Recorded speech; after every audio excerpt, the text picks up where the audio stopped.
This is part 2 of the lecture for week 3, and we're going to be talking about an introduction to the systems stock and flow approach to addressing environmental problems.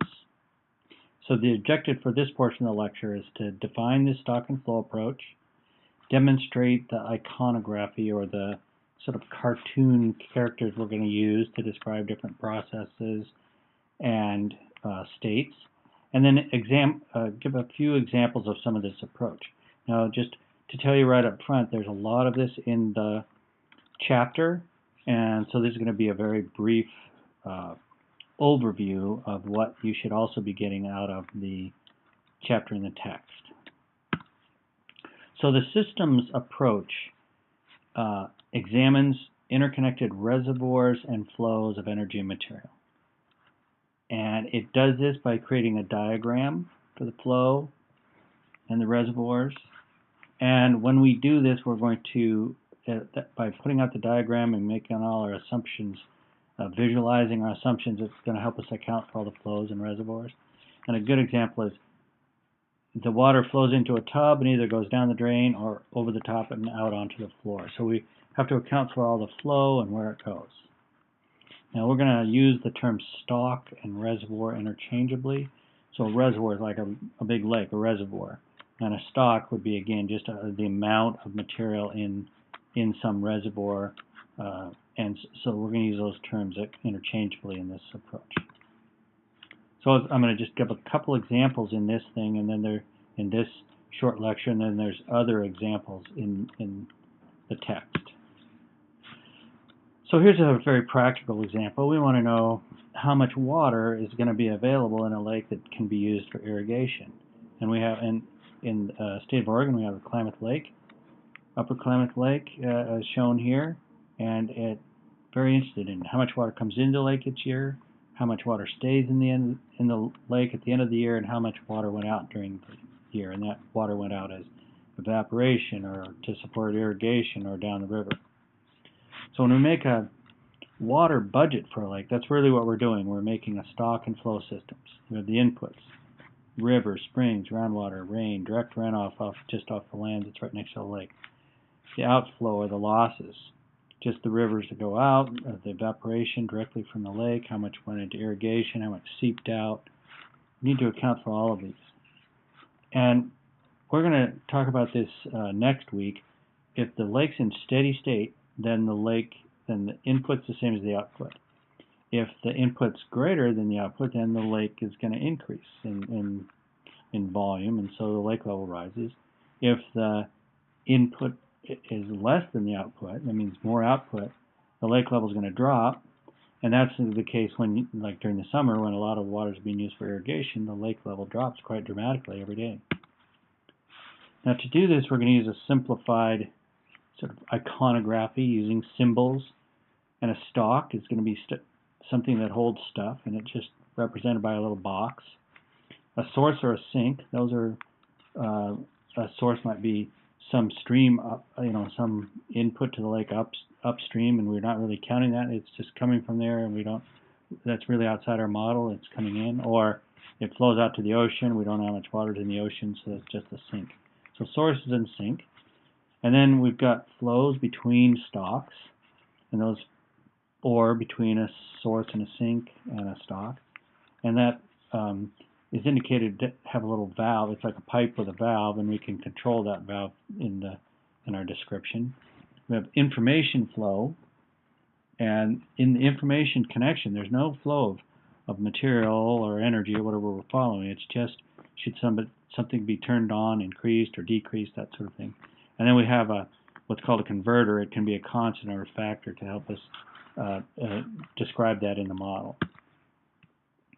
Now when we look at a model for a stock and flow systems, we're going to be interested in several key features. One is, what are the system's boundaries? What are you looking at, and what are you essentially ignoring that's outside of your study?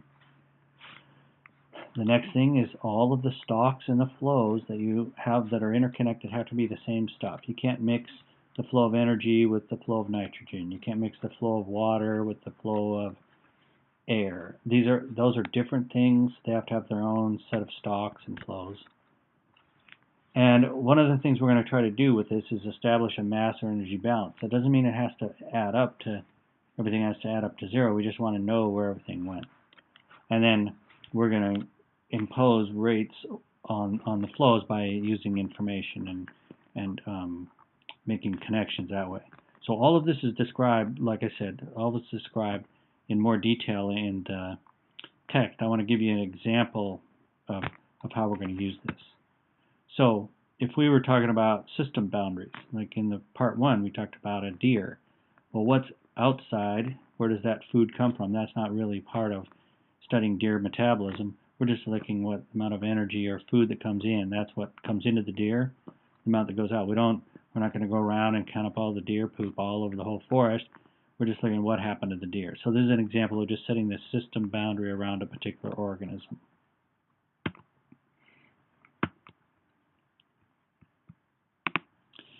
So this was that example that we had in part 1. We had the food transformed. We had 2 other chemical or products, but here's an example of when we might want to try to follow something. If we want to keep track of the carbon that's flowing here into the deer or the energy that's flowing, but we need to pick one and stick to that. But a simple mass balance would be how much food was taken up and how it was ended up as either energy, assimilation, or passed through as undigested food. So we commonly do this as humans. We talk about mass or energy budgets. So for example, we eat 2,000 kilocalories per day. Now we're not eating kilocalories, we're eating food. And that food, if we track how much energy we're using through exercise, what our normal metabolic rate, that would be how many kilocalories we'd burn just during the day, from even if we just sat around. And then if the energy intake is greater than the energy output, then we accumulate energy.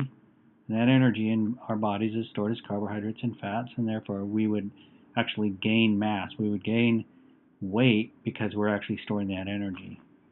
And if we store an extra 9,000 kilocalories of energy over a period of time, results in 1 kilogram of fat stored in our body.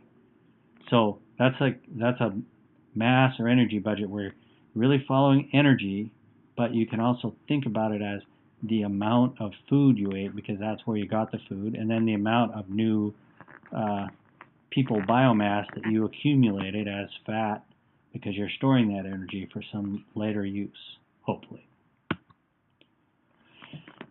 Another thing we're going to talk about when we study these systems is the control of rates. So here's just a very simple model we're going to come back to multiple times over this course, which is if we have a population size, that population size is determined by the birth rate minus the death rates. And if we had, for a number of people, it might be, here's the rates per 1,000 people. We have a total number of adults. The more adults you have, the faster the population is going to grow, because you have more people having babies. And same thing, the bigger the population you have, depending on the age structure, the more deaths there's going to be just naturally. So we're going to talk about this underlying model for population growth and decline in quite a few instances in this course. It's just births into the population, deaths out of the population. And when we talk about it for humans, we really don't worry about what happens over here. We're not going to count up all the food that people ate in order so they can have babies, and we're not going to go and say what happened to all those dead people. That's sort of out of our study scope. We're just going to talk about the population size, how it increases and decreases. Okay, now there's more examples in the text, and when you look at these, really start looking at defining what's the extent of the boundary of the system, what are the major reservoirs, that is, what stuff are we count, and then what are the major flows and what factors control them. Looking at those 3 things will really help get a start on thinking about this system, stock, and flow language.